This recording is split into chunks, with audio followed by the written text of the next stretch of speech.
Hey guys, what's up? It's me, Thomas. Today we're back here with Mystery Files. Today, well, we're taking a look at an old case from the old days.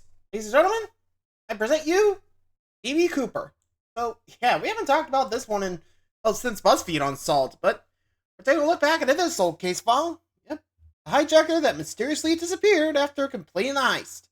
What happened to him? Who knows, but we'll check out the latest evidence. Let's check it out. Be sure to like, subscribe for more. Hope you enjoy. Here we go.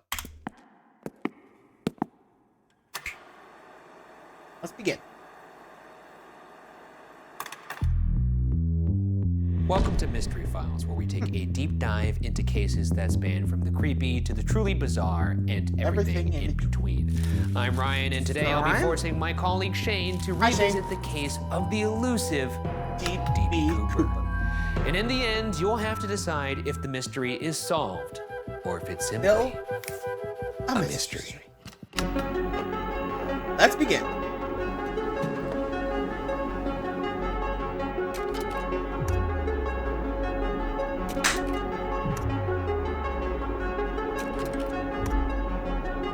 Jeff.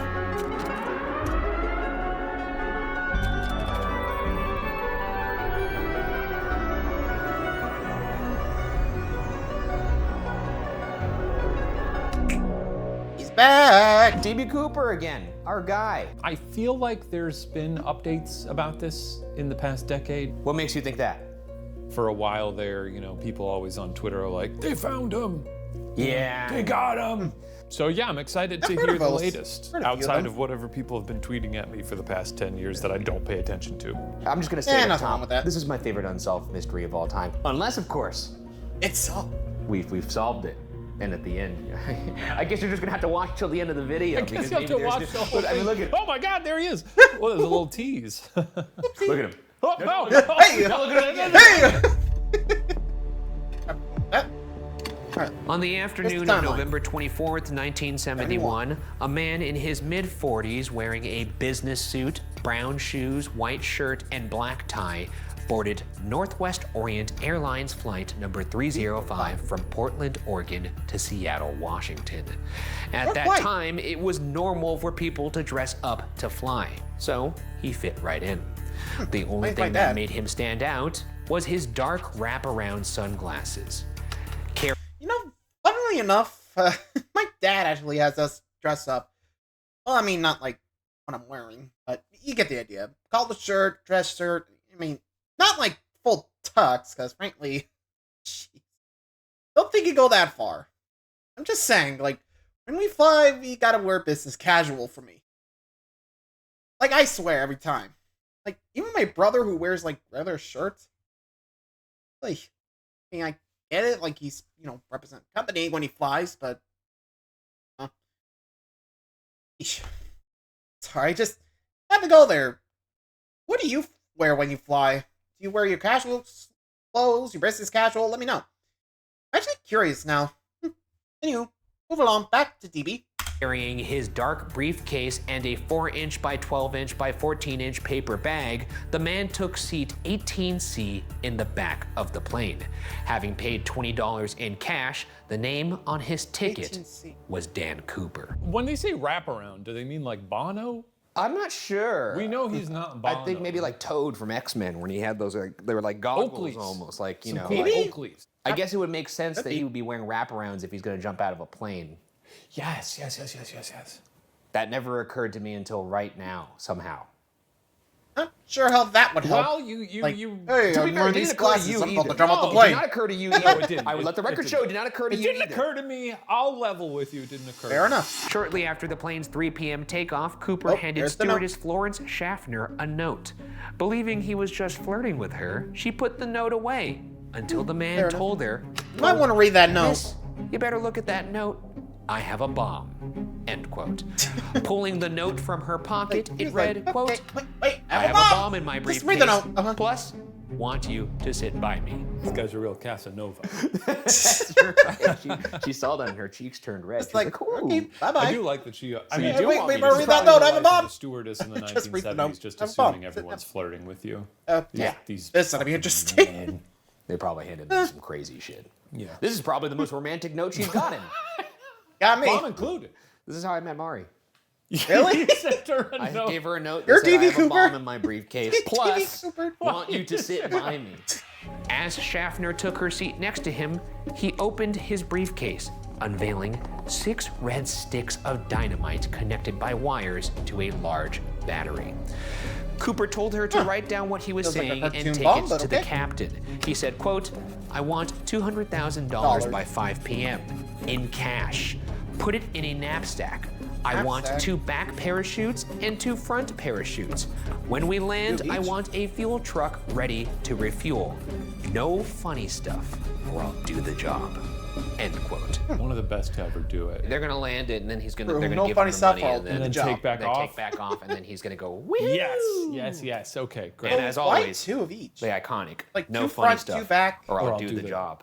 I've always wondered where Stephen Lim got that, because he does say that every morning when he walks into the office. No funny stuff, or I'll do the job. Yeah, he says that a lot. He's got that giant tattoo on his back. That's true, and I guess this is where he got it from. Yeah.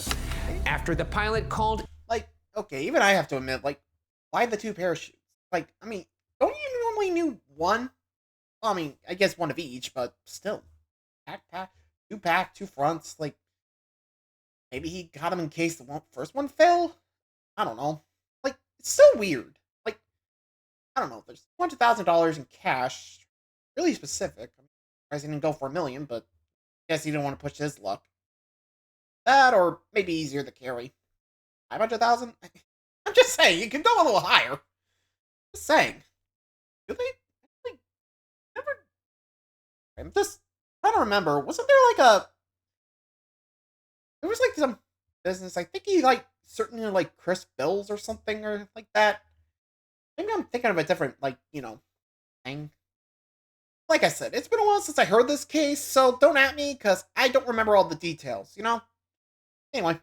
In the demands, the airline and the FBI scrambled to find a solution. What was usually only a 30-minute flight circled for 2 hours, as the cash was collected from multiple banks along with the parachutes.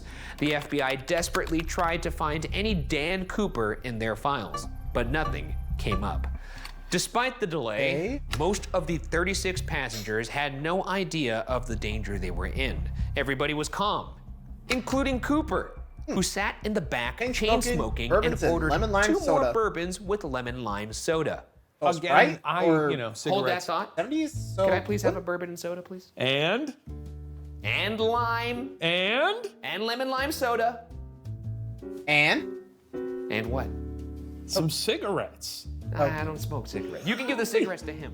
Give me a whole carton of cigarettes so I can chain smoke. Thank you very much. Thank you very much. Oh. I brought you one as well. This is the DB Cooper special? Yes. Wait, is this actually strong one? Yes. We're shooting this at 8 in the morning. Well, let's try. Well, as they say, it's 5 o'clock somewhere down the hatch. That's bourbon, all right. It tastes pretty good. I'm not gonna lie. It's mostly Sprite.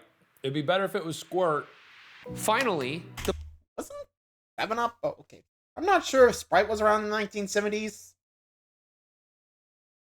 Are you just like, okay? Like, I'm pretty sure this is 7-Up since, remember, 7-Up and Sprite were side by side, but when was Sprite? Did 56? Okay, so it was around the 70s. Okay, so honestly, I thought he would just use 7-Up, since apparently that came first. I'm not kidding. Look it up. Anyway, move along. The plane landed at Seattle-Tacoma Airport at 5:45 p.m. Surrounded by snipers, Cooper had the crew close the window shades.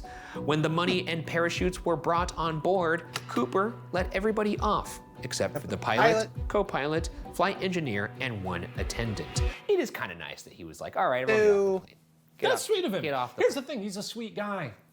Like, no one hurt here. A victimless crime, He's a humanitarian, true, no death. Burglar. I think the flight attendant was the one that initially got in the note. What's his deal? I don't know what you would call him. I mean, the only person who got harmed in this, honestly, is probably him. Yeah. When he got speared by a pine tree. Right. Spoilers. Who knows? I'm just kidding. Maybe he didn't get speared by a Oh yeah, again. I had no idea. Noticing a delay in the refueling process, Cooper demanded that the plane take off and to make sure it stayed under 10,000 feet. At 7:40 p.m., Cooper and the crew of Flight 305 left Seattle. Instructing the crew to stay in the cockpit, Cooper told Captain Scott to head to Mexico City. Scott told Cooper they didn't have enough fuel to make it. So, Cooper agreed to land in Reno. While en route, Cooper used the cord from one of the parachutes to tie the money bag shut, removed his tie, and then jumped out of the aft staircase with 2 parachutes, the money, the letter he gave the flight attendant, and the bomb into the stormy night below. Yeah, everyone knows most of what's happened here. He hijacks the plane, gets the cash, jumps out of the plane. Woohoo! What happens to DB Cooper after that? A question I had myself. And I thought, how much control do you actually have when you're skydiving? Now, I've been skydiving before, but I was strapped to another instructor, so I didn't really get an idea of how hard it is to control myself in the air. So I thought to myself, and I said, hey, Ryan, think to yourself. Do you have to say that every time you think a thought? I have to talk to my brain like Google Home. So I did a little experiment. Okay, Brian, how hard is the control in the air? Wait, did you actually get the outfit? This looks like a horrible music video. Yeah, it does. As you all know, DB Cooper jumped out of a plane, skydived, perhaps to his death, and we wanted to test to see if I could have control in the sky. Obviously, we couldn't put me in an actual plane and make me skydive, so we did the next best thing, which was indoor skydiving. So we're gonna do that. It's either gonna test my control, or at the very least, it'll look very stupid. Good luck. Woohoo! Yeah, I fly. Hey. Is that Shane? Wow. Woohoo! Where you go? Fun. It's gonna blow you away. Whoa! You having fun?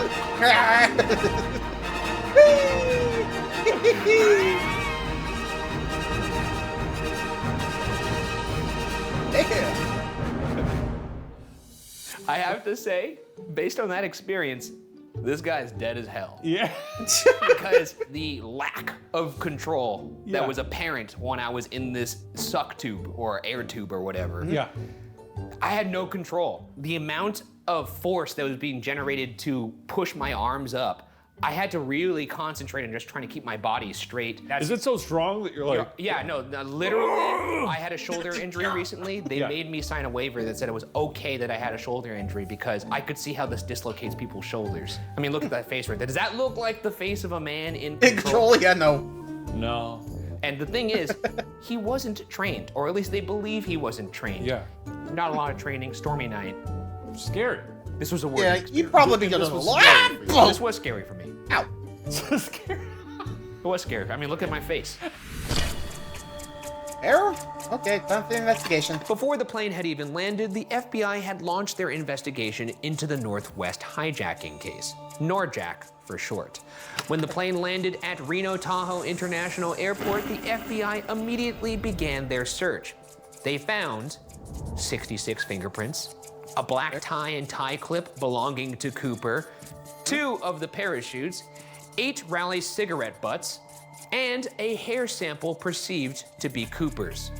This kicked off one of the biggest manhunts in US history. Beginning near Mount St. Helens, searching in a large mountainous and heavily wooded area covered in winter conditions proved difficult. After the first day, they expanded the search to Lake Merwin, Yale Lake, and other surrounding areas. But there was no trace of Cooper. While reaching out to the press, it's believed somebody mistakenly called him DB Cooper instead of Dan. Once DB was published, the name stuck. In the years following, letters that ranged from confessions to eulogies for Cooper were sent to publications. Some were hoaxes, while others the FBI took seriously. The FBI released the serial numbers on the cash to every final institution, casino, and business with large cash transactions in the country. None of the bills were found in circulation until 1980. When 8-year-old Brian Ingram was building a campfire at Tina Bar on the banks of the Columbia River. Ingram later recalled, quote, "I took my arm and I raked it along the sand, and then I felt something fluffed up in the sand," end quote. It was $5,800 in $20 bills. The FBI checked the serial numbers on the degraded dollars. It was Cooper's, all right. Unfortunately, when they searched the area, they didn't find any more of the money or leads to how it got there, or most importantly, where Cooper went. If I were Dan, I would take a chunk of that money that I got and I'd leave it somewhere so people would think that I died. That's good. Fair point. Fair point. 70s, adjusted for inflation. Do we have that? Do you want me to look it up? No, you just put your Isn't fingers there to your an head like you inflation normally do. calendar And we you can get have?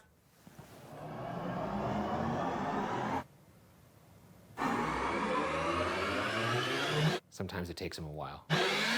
As of today, I think that would be $765,293.69. That's crazy how you could do that. It's actually not that much money. That's not. It's a fair amount. I mean, for but it's jumping not like, out of a plane. It's not the amount that I would want if I'm gonna jump out of a plane and be set for life. You'd have I to, guess for becoming, you know, maybe the most And I know there's wanted, like an inflation calendar. mystery Let me man take a in look. America, you would want more money than that. Even though they had little information on where Cooper went, the FBI continued their hunt, developing several theories of who the man behind the sunglasses was. And now, 71, let's like develop this. some of our own. It's corkboard time. Let's get into the theories. Now, as you'll notice here, there are two rows. There's a row for theories, and there's a row for suspects. Oh. This is like a two-parter for the corkboard. A double corker. What happened to him? And a million. Who was he? Theory 1, he died in the jump.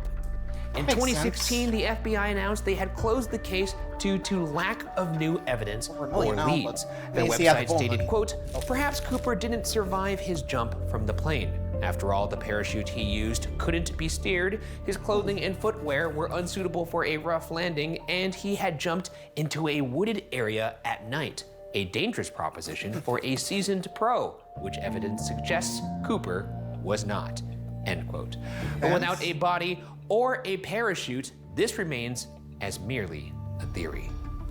You can't say case closed when there's no, they're just like, we don't know what happened. Case closed. That's not how that Yeah, works. I you do can't like do how that. the FBI is like, we can't figure out who it was.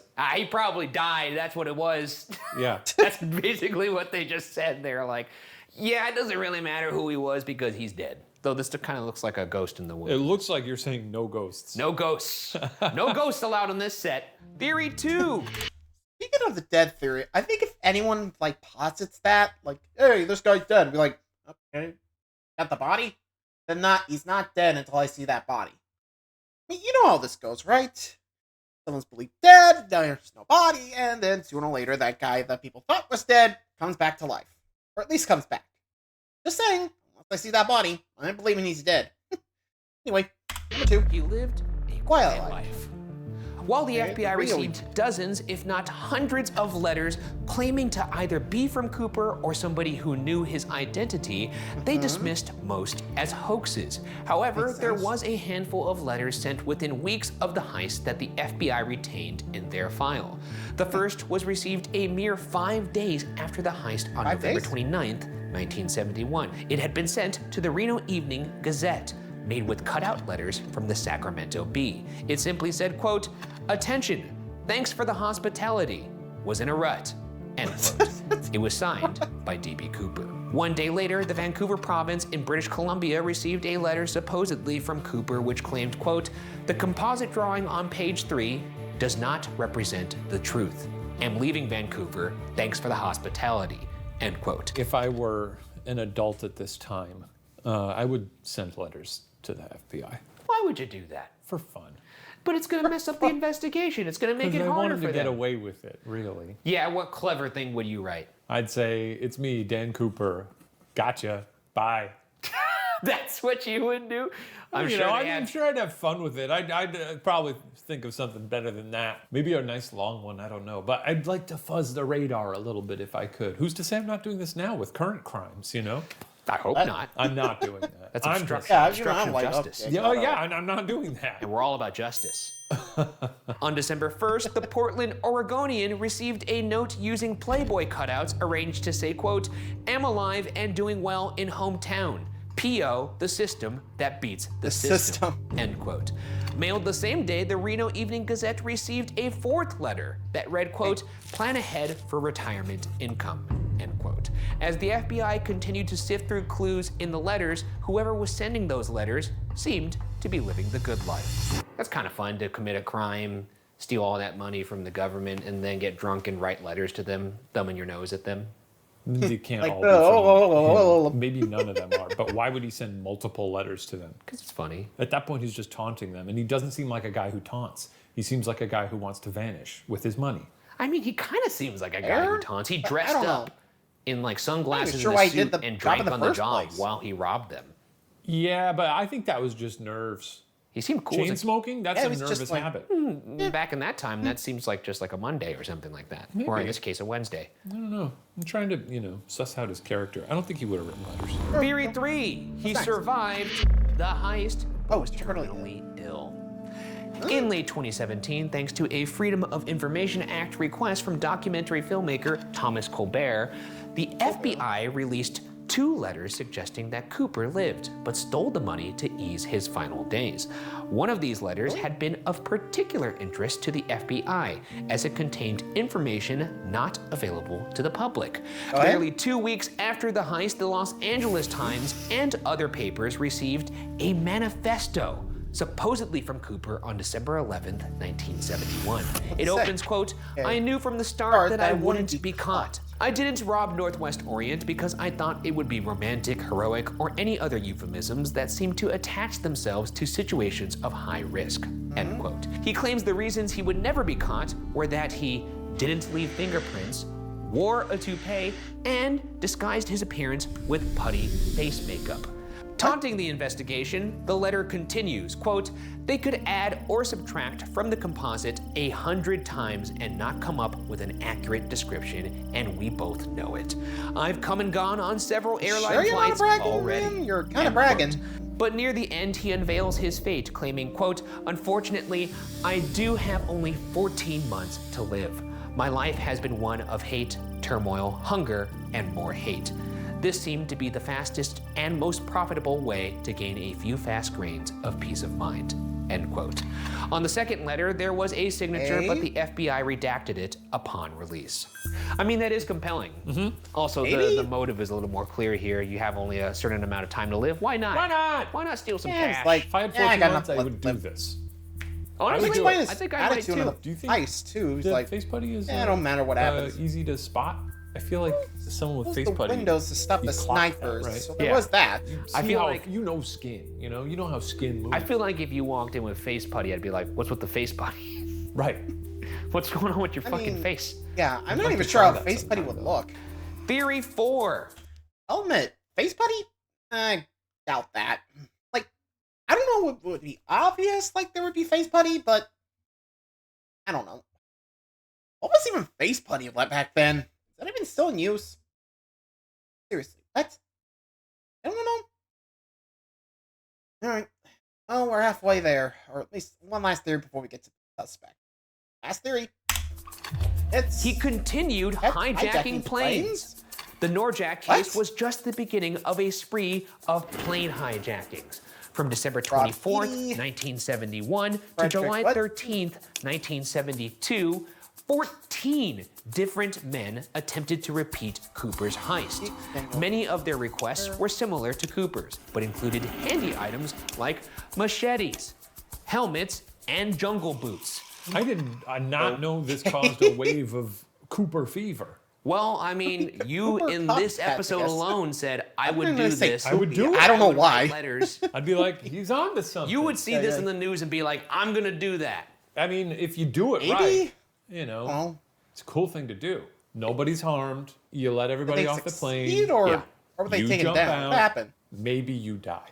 It is really funny that the other people who tried to replicate it, though, did ask for much more pragmatic and Yeah. Just items. Yeah. He asked for 2 bourbon and sodas. I know. And they I'm gonna want get drunk machetes, before I helmets, jump and on jungle this. He boots. was in a fucking suit like he was in the Men in Black. Everyone else was like, I'll take some jungle boots, a machete, a helmet. A majority of the attempts ended with an arrest on board the plane. But 5 actually made the jumps from the planes.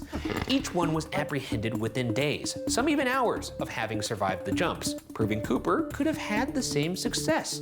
They each were imprisoned for decades for their crimes, but that did not stop them from being suspects in the Cooper case. Which is a great little segue to the suspects. Who was Dan Cooper? Go. First up. Now, we are revisiting a couple from BuzzFeed Unsolved, Yep, see? but we do have some new updates. So. New guy. With the amount of similarities let's to see. these cases, each of the 5 men have been looked into as possible suspects, though they're just a drop in the bucket. Overall, there have been more than 800 suspects considered over the first 5 years of the investigation. Today, the FBI claims that all but 2 suspects have been eliminated. While they have not named the 2 current suspects, it has not stopped people from searching for his identity. Suspect 1. First up. Vince Peterson. Back in 2007, Citizen Sleuths had just used an electron microscope to discover north of 100,000 particles on DB Cooper's tie, including metals utilized in Boeing. Since then, Eric Eulis, the founder of the largest social media group dedicated to the DB Cooper mystery and an expert on the case, unveiled that the tie Cooper left behind contained a unique particle that was part stainless steel and part titanium. He traced it to the Crucible Steel of Pennsylvania, the main supplier of titanium and stainless steel for Boeing's aircrafts in the 60s. Contacting Crucible Steel, Eulis was able to discover that only 8 researchers worked on those specific metal type projects at the time. One of those employees matched Cooper's description, Vince Peterson, who regularly traveled to the Pacific Northwest on business. Eulis claims, quote, "I could put him in Seattle. I could put him at Boeing. He's a compelling person of interest. He's definitely someone I'm going to continue to dig into," end quote. Eulis has spent years attempting to get the FBI to turn over the tie to him so he can acquire DNA to prove Peterson's guilt. In early 2024, he made his latest appeal with the help of Peter's daughter, Julie Dunbar, who wants to refute Peterson's accusations, stating, quote, "Something like this is just so far out of his character. Eric's story is very compelling, I'll give him that, but it does not change my point of view that my dad was not DB Cooper," end quote. Eulis is still waiting to hear on the status of the tie to get his answers. Vince Peterson, who you can tell does bear a striking resemblance to DB Cooper. I'll give him that. Now, we are waiting for the tie to be turned over. He parts his hair on the other side. Next. We are waiting for the tie to be turned He's got a over. bigger mouth, too. And look at the size of the chin. Well, I'll tell you who has a big mouth. I mean, it's just a composite, so maybe a little Actually, details quite a small mouth. hit miss. You do actually have a pretty small mouth. Really small. I have a hard time eating peanuts, even. I haven't Did either. you say there's a whole group dedicated to solving this mystery? That's right. Yeah. Get a fucking life. We're Jesus, on a show talking about Yeah, this. but we don't spend all our free time doing this. I mean, we spent a lot of time putting this together. The guy nailed it. It's been 50 years. If I were DB Cooper, I'd be so annoyed. I'd be like, just go get a hobby. Suspect Hey, 2. someone's got a Richard Floyd McCoy. When we last covered the case on BuzzFeed Unsolved, Richard Floyd McCoy was a favorite subject within the FBI. He was one of the 5 plane hijackers that successfully escaped after their jumps. After a tip from a family member said that McCoy was bragging that he'd come up with a foolproof plan for hijacking a plane and that DB Cooper should have asked for more money, he was arrested. So he is a suspect, but he was also saying that DB Cooper did it wrong. That's what I'm saying, so it's like, Well, unless he was just trying to fuzz the radar a bit. So, you are a fuzzer. You like fuzzing that I radar. will say his silhouette and his sort of facial features do match the sketch a lot more. And he is parting his hair on the correct side. Yep, that's true. And again, those particles. You could use it very just a specific. comb away from doing that. But I will give you the face looks much more candy corn shaped. Yeah. They recovered all but $30 of the $500,000 he had escaped with. Spending 45 years in Lewisburg Penitentiary, he became known as the Mormon Hijacker. Hey, Mormon? Yes, he was very Mormon. He taught Mormon The Sunday Mormon school, hijacker, and he wow. studied law at BYU. So. I guess that would also explain the suit. They wear a lot, you know? Oh, yeah. He just took his Sunday school outfit. Also, Maybe. though, Huh. if he's Mormon, Yeah. D.B. Cooper knocking back some bourbon sodas. Oh, shit. You're yeah, right. fair They don't do points. that. Maybe that's fuzzing the radar. He's like, I'm going to have my first drink on this plane. Oh, and he's like, And then that's why he "Ooh, jumped I out of the like." plane and was like, oh! 2 years into his sentence, Okay, 2 years. McCoy fashioned a fake handgun from dental paste and escaped prison What? with 3 other inmates. But months later, he was killed in a Oh. shootout with police. McCoy is the Ooh. only Bye, McCoy. suspect named on the FBI website about the hijacking, where they state that he was eliminated because he didn't match the physical descriptions of Cooper provided by the flight attendants, though many argue this point. His alibi for True, Norjack true. seemed airtight. McCoy was home in Provo, Utah with his family for Thanksgiving. But on February Getting 2nd, close to 2024, McCoy's son, Rick McCoy III, unveiled that for the last year, he had been in infrequent communication with the FBI. After Rick's mother's death in 2020, he decided to step forward, claiming that not only had his mom told Rick and his sister that their father was D.B. Cooper, but that she had helped plan both heists. She had even drove him to the airport for the second. How would your opinion of your father change Okay. if your mom said, you know, your dad was D.B. Cooper? Cooler? Less cool? More respect? Less respect? The way That's he a carried it out call. was kind of dorky. So, you know, Really? I thought it was pretty cool. I don't know. He wore a suit, he had 2 bourbons and sodas, he chain smoked at the back of an airplane, jumped out wearing the suit. Yeah, but he strikes me as sort of a the milady fingerprints kind from of the- guy, you know? Not Passengers? really. What's going on? Even when he had the chance to charm a woman, he said, sit down, I have a bomb. That's the opposite Look, of my lady. I'm just picking up vibes, okay? I think you're picking up the wrong vibes. I think it would Fair. sort of level Hard to out. call. I wouldn't necessarily respect my father more or less. That's actually an enormous compliment to your dad, I I think. mean, Yeah. go His for it. coolness would Could not be alive, upped but by him like I being said, D.B. once there's a Cooper. body, I Hey, don't believe he's my dead. dad's, you know, a great guy. Next. All right. Refuting the alibi, Rick claims his father was not home that Thanksgiving. There are credit card statements showing his dad in Portland, Oregon before Norjack. The day after, McCoy was within a day's drive of the area Cooper jumped. That Christmas, Rick remembers his dad suddenly being flush with cash, believing he laundered the money in Vegas on his route home. Within months of talking to the FBI, sense. Rick McCoy discovered an old parachute he believes came from the Cooper heist in a storage unit. Cooper's missing parachute has long been considered a key piece of missing evidence. Rick turned it over to the FBI, who are yet to authenticate it. What are they doing? I don't know. How What do are you they even doing? authenticate a doing? Yeah, just parachute fucking used? just put that When shit did he give under it a to him? microscope and be like, yeah, that's him. Unclear when he actually turned the parachute over to the FBI, but we do know that he worked with the FBI and came forward in the year 2020. Maybe the parachute got lost in transit, you know, COVID shipping times, something like that. Sure. Maybe. Get a move on that. It's been 4 right, years. man. People get excited to hear about this, you know? Yeah, come on. Even if you FBI gave the like- parachute to them a month ago, where is my yes or no? Oh, Oh, What the hell was that? that was my pen cat. oops. Now with Honestly, man, both of them are really great, or at least close. Like, with the tie, I mean, maybe. With the Boeing stuff, I mean, sure. Could be the tie related to DNA, but then again, did he bleed? I don't know.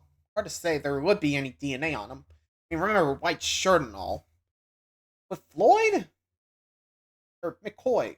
Yeah, Floyd. We'll go with that, okay? Maybe, I mean, there's the parachute, but again, I don't know what happened. Maybe he misplaced it and just be like, oops. You just ignore that, and yeah, we're not sure where it went. I mean, sure, they got some, you know, good standings, but I'm kind of curious about this third one. Remember, Peterson's not considered by the FBI? Floyd is, but what about the other one? With the parachute, the FBI seemed to ramp up the case. Rick explained their next steps as, quote, after I surrendered the parachute, they asked me, do you really want to see this thing get solved? And of course I do. So they said, well, give us your DNA then. I had to think about it because I wasn't super thrilled about them having my DNA, but eventually agreed to. They told me that considering all the publicity around this case at the moment, it would be prioritized, end quote. McCoy is one of the few prominent Cooper suspects not to have been officially eliminated by DNA. My hunch, this guy probably didn't do it. He did just hijack another plane. He did the other plane, which was cool. And then he immediately lost that money. Strong suspect. Also, one thing I do want to say about the money laundering, his son, Rick, believes that his father laundered the money at Vegas on the way home. It does make sense. They searched for these bills in circulation in the weeks and months that followed. That would Vegas still be found. Those bills, if it was laundered, yeah. It would be found in circulation, so I don't know about that either. Suspect 3. Again, Lieutenant Robert W. Rackstraw. In recent years, a new name has become a popular suspect. Following the release of the FBI letters, Colbert noticed codes on 2 of the letters. He enlisted former Army codebreaker Richard Sherman to decode the messages. Using a basic letter counting cryptography system, he became convinced there was a message hiding in the letters. Really? I'm Lieutenant Robert W. Rackstraw. That's what it said?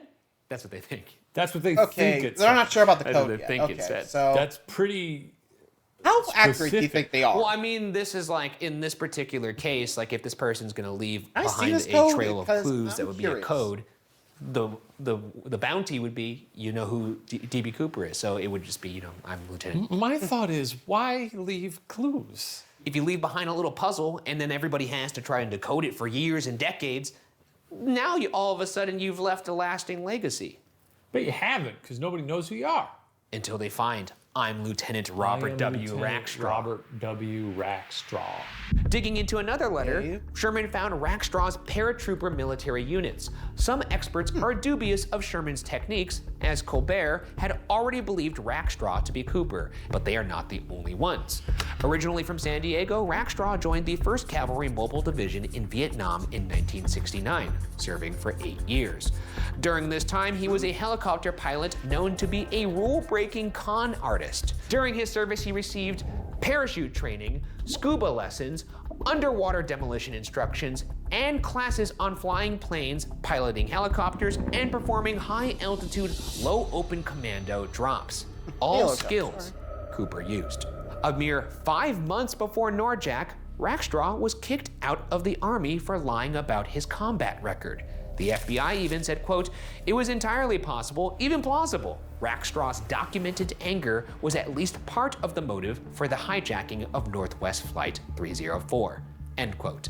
Throughout the 80s, Rackstraw committed a series of crimes, including check forging, stealing cars, identity theft, and selling explosives. While being held for stealing IDs in Stockton, the local police submitted him to the FBI. Examining Rackstraw's mugshot, the FBI identified 9 points of match between it and Cooper's composite, from their odd head shapes to their male pattern baldness. When the Stockton Record interviewed Rackstraw, they wrote he, quote, "identifies with the spirit of DB Cooper, a person he says had challenged the legal system and beat it." The prisoner then oddly switched to the first person. "I think I stand for the American people. I really do." End quote. Later, the Los Angeles Times asked him if he understood why he was being considered by the FBI.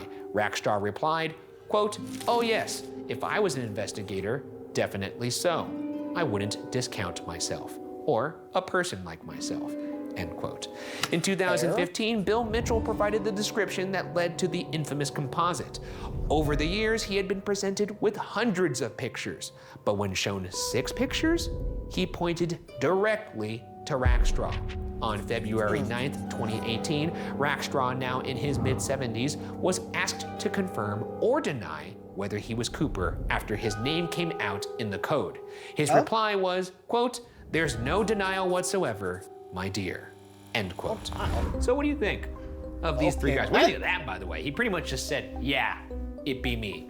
Yeah, you know, another perfectly plausible one. It's been a while since I trotted this out, but I gotta say, I think we just gotta let this one be a mystery. Jeez. So you're basically leaving. I'm perfectly content never knowing. I want to know. No, I don't want to know. I wanna know. If We're any of knowing. these three guys did it, good for them. And if they didn't, then even more kudos to Mr. Cooper for eluding us all these years. But if you had to pick I one, mean, if you had to pick I one don't of them. think we can possibly do that. you don't think he died? Maybe, This guy. you know? I can't tell if he's just fucking with us. Despite being officially closed in 2016, the FBI has quietly been working behind the scenes to follow these new leads. With renewed interest, maybe we will soon see the case solved. Until then, what happened to Dan Cooper and his true identity will Will remain always be a mystery. a mystery. There you have it. We still don't know who he is, though we do have a couple loose ends we need to tie up. Speaking of which, we're waiting for this tie to get delivered to see Still if Vince waiting for Peterson his is tie, in fact still him. waiting for the And parachute. Richard Floyd McCoy, we're waiting on a DNA test. And of course, we have Rackstraw, who said, "It is me." A lot of people have said that over the years. That's so true, it's but like, he also, whatever. you know, his name was in a code. But we do have these two loops that have yet to be closed because the FBI be moving slow, or perhaps they've done it behind the scenes, figured it out, and been like, I'm not gonna tell you, neener, neener, knee. 8 more years, 2032. We'll keep doing this until we die. We hop back into the basement. What do you think is gonna happen first? We die, or DB Cooper is figured out? I don't think we'll ever know. Well, $5 says I guess it's my gonna be favorite DB unsolved Cooper mystery figured out. we'll stay unsolved. We just see a news story be like, hey, DB Cooper's you been said figured it. out. I said it, I said that. No, but it's gonna stay unsolved see, for we'll at see, least we'll the see. time being. Yeah. We'll see you guys next week. Bye. There you go. Honestly, pretty close. As for who? What call? I mean, we do have like someone that's worked with Boeing, so I know how the plane works. Then, well, it's either that or the guy that was able to parachute. But then again, the third guy has some credit records that were in there and laundered money, and well, bada boom, bada bing. I mean, I don't know if they're just still waiting for those DNA results. Then again, I don't know how long those take, so who knows what the FBI are doing. Let me know. Other three suspects, or you got one yourself, let me know. What do you think it is? Until next time, like, subscribe for more. Thanks for watching this Mystery Files with me. Good night.